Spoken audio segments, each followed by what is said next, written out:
1, 2, 3, petit coffre, ouvre-toi. Le cochon magique. Un jour, Josette vit un cochon à sa fenêtre.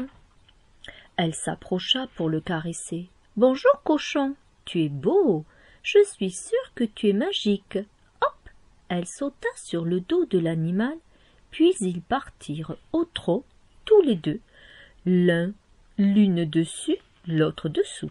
« Comment tu t'appelles » demanda la petite fille. « Gouink » répondit le cochon. « Moi, c'est Josette. » Ils entrèrent dans la forêt. Le cochon allait au hasard, grignotant un gland par-ci, un gland par-là. Ils arrivèrent dans une clairière où un lapin se reposait. Le lapin leva la tête. « Il est sale, ton cochon. »« Tu trouves ? Pourtant, c'est un cochon magique, » dit Josette. « Il saurait me rendre très beau ?» demanda le lapin. « Bien sûr, monte sur son dos, tu verras. » Séduit par cette idée, le lapin monta et le cochon reprit sa route.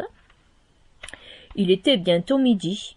À la sortie du bois, il y avait un chat qui mangeait un sandwich. « Il sent mauvais, ce cochon, » grogna-t-il. « Tu ne devrais pas dire ça, » dit Josette. « C'est un cochon magique. »« Il exauce les vœux ?» dit le lapin. « Grâce à lui, je vais bientôt devenir le lapin le plus beau du monde. » Pff, ridicule. « Et moi, je vais devenir le chat le plus riche du monde, peut-être. »« Monte, tu verras » dit Josette.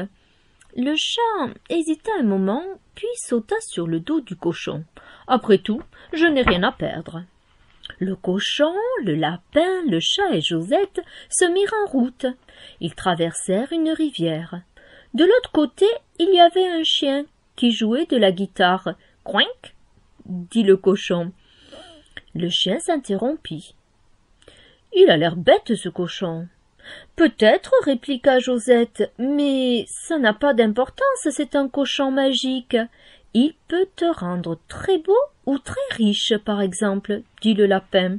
« Moi, ce qui m'intéresse, c'est jouer de la guitare comme un dieu, » répondit le chien.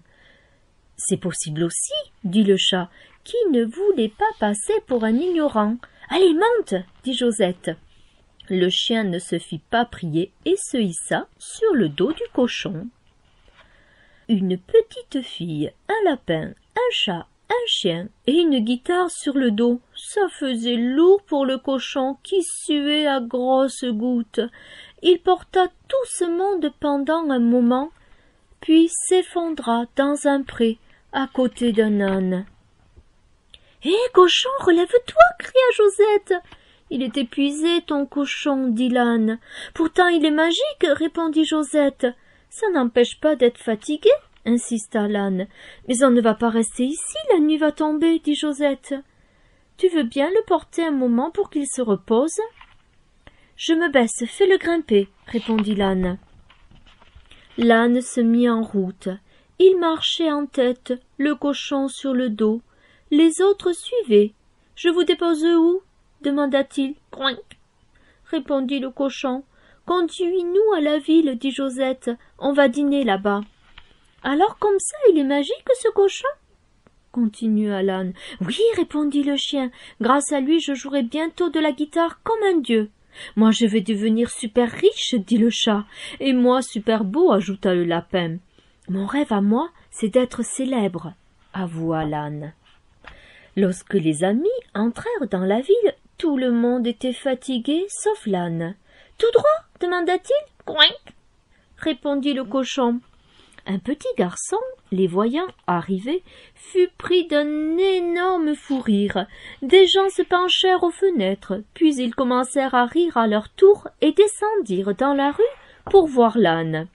Au bout de la rue, il y avait une place avec un théâtre.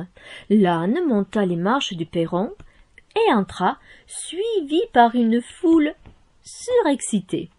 Les gens s'installèrent dans la grande salle. Ils étaient si nombreux que beaucoup durent rester debout. L'âne monta sur la scène, le rideau s'ouvrit. Alors le chien empoigna sa guitare et commença à jouer mieux qu'il ne l'avait jamais fait. Josette et le lapin se mirent à danser. Le chat à chanter. La foule applaudissait, criait, tapait des pieds. Le spectacle dura jusque tard dans la nuit. À la fin, un tonnerre d'applaudissements envahit le théâtre. Le public lança des fleurs, des chapeaux, des pièces de monnaie. Le maire de la ville monta sur la scène, embrassa les artistes et décora l'âne d'une somptueuse médaille. « Ça y est, je suis célèbre !» cria l'âne. « Et moi, je suis riche !» dit le chat. « Vous avez vu comme je suis beau !» dit le lapin. « Et moi, je joue de la guitare comme un dieu !» hurla le chien. Fatigués par tant d'émotions, les amis quittèrent le théâtre et entrèrent dans un restaurant. « Au fait, Josette, c'était quoi ton rêve ?» demanda le chat. « Moi, mon rêve, c'était d'avoir un cochon magique, » répondit la petite fille, et elle embrassa son compagnon sur le groin. Et voilà notre histoire terminée.